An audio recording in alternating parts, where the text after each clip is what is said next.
Bananas come to those who wait. So give me some insight about this banana zone. The banana zone is that period in crypto markets which you would call altcoin season.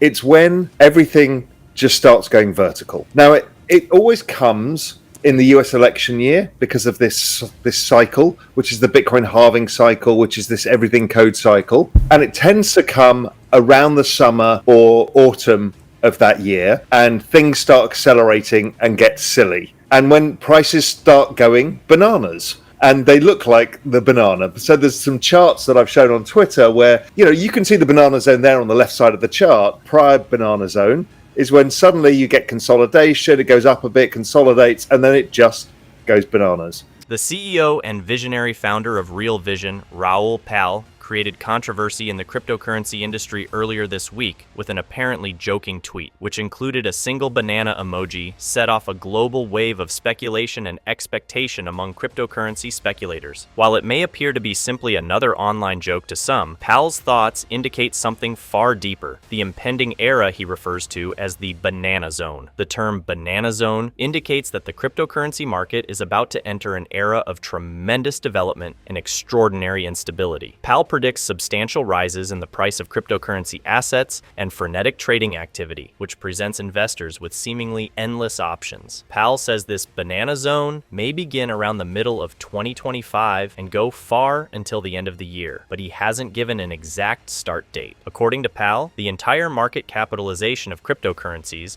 will rise from its present $2.5 trillion to maybe $10 trillion.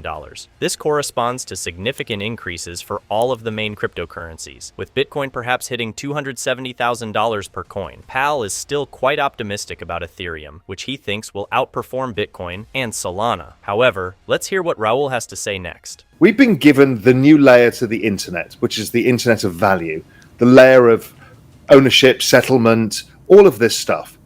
Now, unlike the internet, we couldn't own that.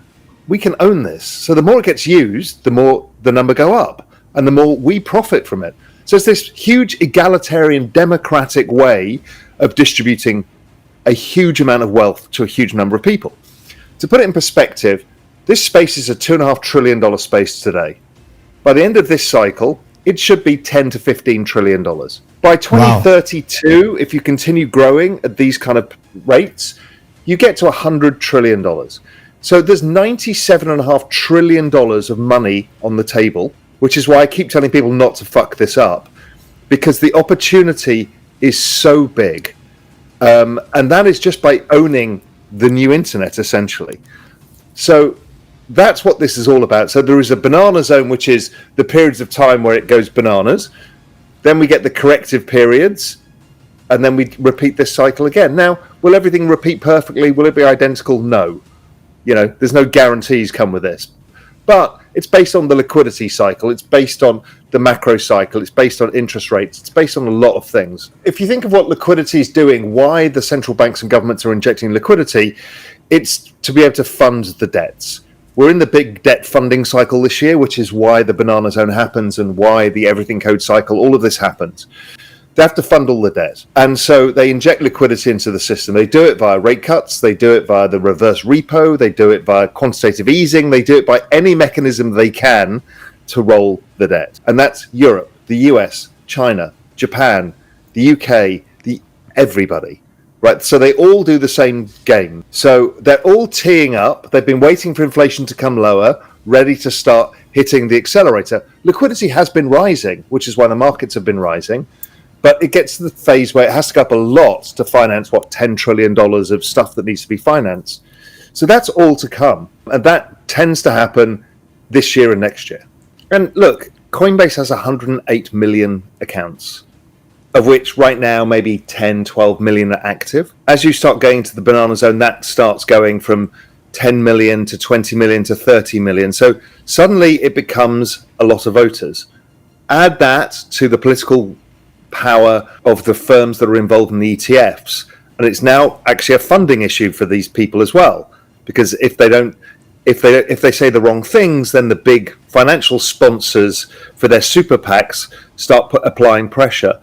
So I think it's much more of an issue than they first realized, and I think Liz Warren made a fatal mistake of saying we're building an anti-crypto army without realizing you're fighting a bunch of degenerate meme artists who are native to the internet, who are distributed everywhere.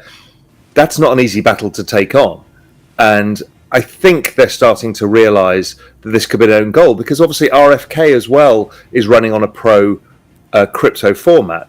So the Democrats, they either have to kind of fall in line, or they're going to try and say, we are the party that stands against this. But who does that play to? They're not going to get the swing voter by doing that. Joe Biden notified Congress on Friday of his intention to veto the measure, which had been approved by the Senate on May 16th. The Bitcoin sector applauded this Senate vote. On May 8th, however, the White House had already threatened to block the resolution, claiming that the SEC's attempts to safeguard cryptocurrency investors and the larger financial system would be hampered by its repeal. Joe Biden stressed in his veto letter that reversing the SEC staff's decision could risk the agency's wider authority over accounting procedures. He stated, "My administration will not support measures that jeopardize the well-being of consumers and investors. Therefore, I am vetoing this resolution." The Biden administration is noteworthy for its strong anti-crypto position, particularly in light of other political figures, such as former President Donald Trump, who have elevated Bitcoin to a major campaign topic. Biden's notification also mentioned that Republicans spearheaded the measure, implying a politically driven resistance to cryptocurrency. Additionally, during his discussion with Rand Neuner, Raoul Pal also touched on Ethereum ETFs, comparing their potential performance to Bitcoin ETFs and discussing how this could impact ETH price. Let's hear what Raoul has to say. I've been following the ETH Bitcoin chart, and I thought it was going to turn. I thought the ETF was coming. I didn't think it was going to come at that particular moment. But I even put out some sort of update on this. Just happened the weekend before this news came out. So why we're not getting much follow through right now is we're not getting much new inflow into the system. So people are switching a bit of their soul into the ETH and FOMOing into this trade, but really the game starts when the ETF launches, because most people are fully allocated. It's not like any of us are sitting with cash on the sidelines, right? So we're all fully allocated. So you have to switch from one to the other. I think people will switch, some of their Bitcoin for ETH to play this trade, but it's the institutional flows. I think the big game in town is going to be, what is the narrative that BlackRock comes up with? This is the game. Okay. I think it's going to be tokenize the world. The other thing important to notice is that ETH is a third of the size, and then 20-something% of all ETH is staked. And then there is, if you generate a lot of on-chain activity, you'll end up starting to burn ETH again. So what you've got is actually very limited supply, and most ETH is just held and locked away, either staked or unstaked. So there's very little free float of ETH. So it depends what kind of price action we see. All BlackRock need to do is just add it as part of the portfolios. We've seen this before. So I don't know. Will we? Let's say the Grayscale loses $5 billion. Will we get $5 billion of inflows? Probably. Over what time period? 3 months. Outside of the ETF just gives them the cover to use ETH as their foundational layer for the stuff that they want to do. Because Goldman Sachs is not going to be using the ETH ETF. It wants to use ETH, as does JP Morgan's everybody else, to tokenize assets and do other stuff. What is super interesting to Wall Street is yield. Yield allows you to build products. You can do all sorts of things with yield. You can take the ETH yield and buy call options to give you upside or guaranteed products. You can create structured products. You can do lots of things. So I think that they've always been interested in ETH, and I've said this for a long time, is the ETH yield is the big game in town. Not because it's high yield, but you can do lots of financial engineering once you've got yield. They also all want to build on the technology, whether it's on a layer 2 or on ETH itself, but this is where they're going to start tokenizing a lot of assets. Nobody gets fired for using Ethereum. So, yes. That's a choice.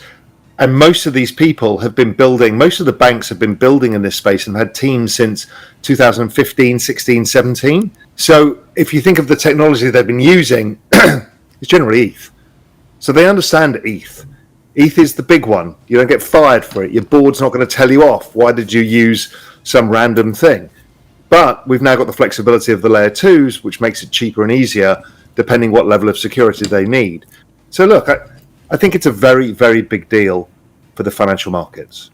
Much bigger than it is for retail. Raoul spoke on the dynamics between Bitcoin, BTC, and Ethereum, ETH, especially in the run-up to the introduction of Ethereum ETFs. Though the precise date caught him off guard, he stated that he had expected a shift in the ETH BTC chart and the impending ETF launch. He emphasized that investors are moving part of their assets from Bitcoin to Ethereum in order to profit from the transaction, which is the reason for the current absence of major price follow-through in the market. Powell underlined that the institutional flow that ETFs are anticipated to provide is where the real action starts. According to him, the story that big players like BlackRock tell about Ethereum's place in their portfolios will have a big impact on the dynamics of the market. Significantly compared to Bitcoin, Ethereum is smaller in size, and a large percentage of it is staked or otherwise locked away, which creates a scarcity impact that shapes the market dynamics. Here's a summary of Raoul Pal's thoughts on Ethereum's possible influence on technology innovation and financial markets at the end of the video. Emphasis how Ethereum's yield and technological prowess might transform the financial environment through institutional adoption propelled by ETFs. The potential of Ethereum is highlighted by Pal's viewpoint, not just as a high-yield asset, but also as the building block for tokenizing assets and allowing complex financial solutions. Until next time, don't forget to like, subscribe for more videos like this.